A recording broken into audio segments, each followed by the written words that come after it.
Lukas 22 ayat 1-23. Rencana untuk membunuh Yesus. Hari raya roti tidak beragi yang disebut Paskah sudah dekat. Imam-imam kepala dan ahli-ahli Taurat mencari jalan bagaimana mereka dapat membunuh Yesus, sebab mereka takut kepada orang banyak.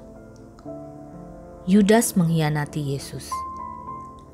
Maka masuklah iblis ke dalam Yudas yang bernama Iskariot, seorang dari ke-12 murid itu.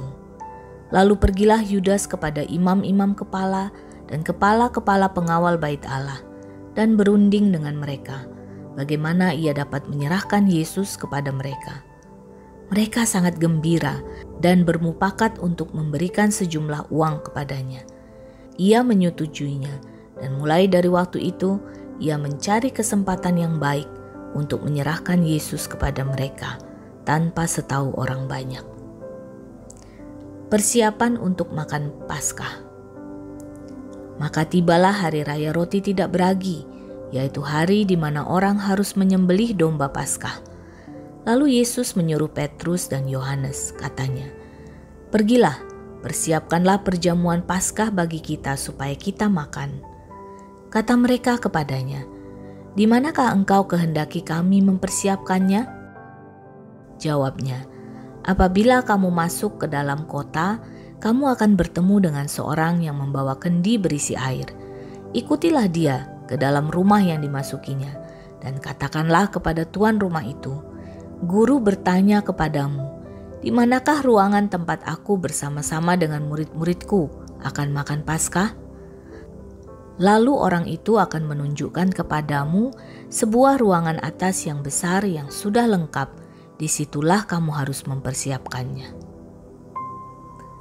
Maka berangkatlah mereka dan mereka mendapati semua seperti yang dikatakan Yesus kepada mereka. Lalu mereka mempersiapkan Paskah. Penetapan perjamuan malam. Ketika tiba saatnya Yesus duduk makan bersama-sama dengan rasul-rasulnya, katanya kepada mereka, "Aku sangat rindu makan Paskah ini bersama-sama dengan kamu sebelum aku menderita. Sebab aku berkata kepadamu, aku tidak akan memakannya lagi sampai ia beroleh kegenapannya dalam kerajaan Allah." Kemudian ia mengambil sebuah cawan, mengucap syukur, lalu berkata, "Ambillah ini dan bagikanlah di antara kamu. Sebab aku berkata kepadamu, mulai dari sekarang ini, aku tidak akan minum lagi hasil pokok anggur sampai kerajaan Allah telah datang." Lalu ia mengambil roti, mengucap syukur, memecah-mecahkannya, dan memberikannya kepada mereka. Katanya, "Inilah tubuhku yang diserahkan bagi kamu. Perbuatlah ini menjadi peringatan akan aku." Demikian juga dibuatnya dengan cawan sesudah makan. Ia berkata, "Cawan ini adalah perjanjian baru oleh darahku yang ditumpahkan bagi kamu.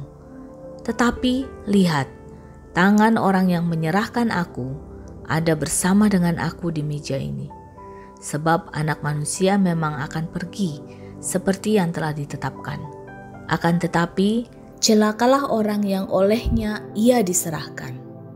Lalu mulailah mereka mempersoalkan siapa di antara mereka yang akan berbuat demikian.